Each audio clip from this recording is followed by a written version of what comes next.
মুন্সিগঞ্জের গজারিয়ার ফুলদি নদীতে সেতু নির্মাণের দাবিতে দীর্ঘদিন ধরে আন্দোলন ও মানববন্ধন করে আসছেন স্থানীয় বাসিন্দারা। প্রায় 2 যুগ আগেও তৎকালীন সরকারের উদ্যোগে সেতু নির্মাণের ঘোষণা দেওয়া হলেও এখনও প্রকল্পটি আলোর মুখ দেখেনি। ফলে প্রতিদিন জীবনের ঝুঁকি নিয়ে নৌকায় পারাপার করতে হচ্ছে হাজারো মানুষকে।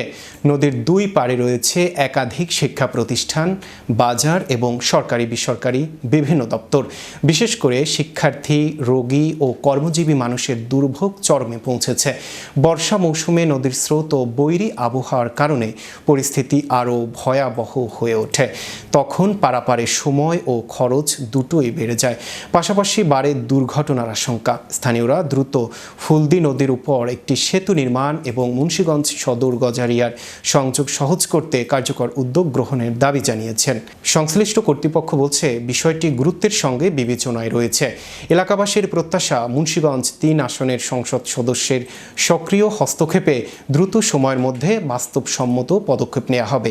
একজন সাধারণ জনগণ হিসাবে এমপি মহোদয়ের কাছে চাওয়া ফুলদি নদীর উপর ব্রিজ চাই, আর গজারিয়া এবং মুন্সিগঞ্জের সংযোগ সেতু চাই।